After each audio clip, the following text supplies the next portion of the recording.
Welcome back. Studies show that 1/4 of Canadians would be open to a non-monogamous relationship. When our next guest chose to embrace non-monogamy in her own life, she decided to chronicle it every step of the way. In her new book, she weaves personal experience along with scientific research and interviews that other people who are loving and living outside of the mainstream. It is entitled Open, an uncensored memoir of love, liberation, and non-monogamy. We are thrilled to have award-winning journalist and author Rachel Krantz joining us today on the show. Welcome to The Social, Rachel. Hi, thanks so much for having me. Thanks for being here. So, Rachel, as you say right in the title, this really is an uncensored account of your experience with non-monogamy. So, what inspired you to be so open about something that a lot of people who do engage in this, they often keep private? Yeah, well, I think in our culture, we often have this false sort of Madonna whore binary between either you're allowed to be an award-winning investigative journalist, like I am, a respectable woman, or you write about your sexual and romantic life in explicit and very personal detail, and then you're considered sillier or somehow risque. And to me, I just really think that's unfair because it pushes marginalized people especially to hide the reality of the truth of their lived experiences. And the truth is these sides exist within most of us. And so part of the political statement I'm trying to make with the book is this is both an erotic story that's very, very honest and forthcoming, maybe shockingly so, and you're going to learn a lot, and I demand your respect as an intellectual woman at the same time. Mm-hmm. You laid it out so great there. Well, we still tend to think about polyamory, though, as if it's this sort of niche lifestyle, just a few small minority of people are living. But do you have a sense of how common it actually is?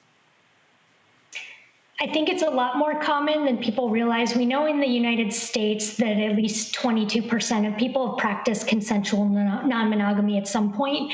That's the amount of people who admit to it and who are consciously thinking, I'm practicing consensual non-monogamy. I think one interesting thing to note is like a lot of what people call just dating is really a form of non-monogamy. It's just maybe not all above board or consensual. There's kind of the expectation that maybe you're dating a few people at a time. There's going to be some overlap until you have the talk, right? So really that's a form of non-monogamy, just not necessarily consensual or as safe as it could be. And we know that 20 to 40% of people will admit to having cheated in their lifetime, which is also another form of not consensual non-monogamy. So I think we see lots of different forms, but in terms of people who are really consciously doing this in a way that they're trying to make ethical, probably around 22% of people.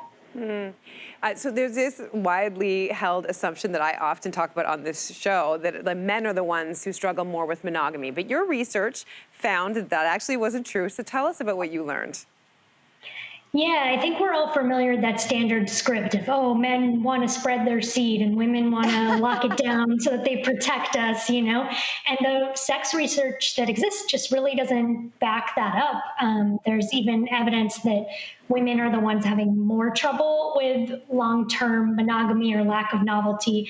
One interesting study of over 11,000 British people ages 18 to 65 found that for women, after 90 months of being with a partner, there was kind of the desire went off a steep cliff. And the effect was even more pronounced if they lived with the partner. Whereas with men, it declined somewhat, but then held relatively steady. And we also know that young women are twice as likely to have engaged in a threesome or gone to a sex party. So there's plenty of evidence, and the fact that we're now cheating at a higher rate as we have more economic freedom and freedom over reproduction, that, yeah, maybe that narrative is more something that's been used to kind of put women in their place to say, oh, they don't want that as much. It doesn't really, the research doesn't back that up. Yeah, I mean, listen, there are so many misconceptions like that one, but what would you say is the most prevalent misconception about non-monogamy? I would say like that, you know, it's something people do only if they're unhappy in their relationship, or that it's just based on sex, or that it never works. And really, you just have as wide of a range of reasons and outcomes as you would with a monogamous relationship. We see all kinds of reasons people get into monogamous relationships, all kinds of beautiful or horrible outcomes that are a result. And it's really the same thing with non-monogamy. It depends on the individuals. In your book, you reference someone who once said, if you'd rather deal with jealousy than boredom, choose non-monogamy. If you'd rather deal with boredom than jealousy, choose monogamy. I mean, are those really the extremes that we have to choose from? No, I don't think so, luckily. I think that's a pretty reductive dichotomy. And one point I hope to show in the book is you see a wide range of how people are practicing non-monogamy. And a lot of how we talk about it is either total monogamy is one option of, you only kiss that one person till you die, nothing allowed outside of that.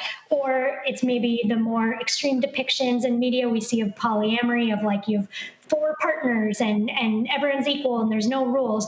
Whereas I found most people are really practicing somewhere in the middle or even much more on the spectrum towards monogamy. So couples might have don't ask, don't tell arrangements. They might have things like only when you're traveling, or you're allowed to make out with other people, but nothing beyond that, or they only do things together. So there's all kinds of options in the middle that I think you'll see me exploring in the book. And see some of the pros and cons. I feel like in Western culture still there's this idea that fidelity and monogamy are synonymous with commitment, like as if you cannot have this other idea and be committed. So do you think that we need to shift the way that we think about commitment?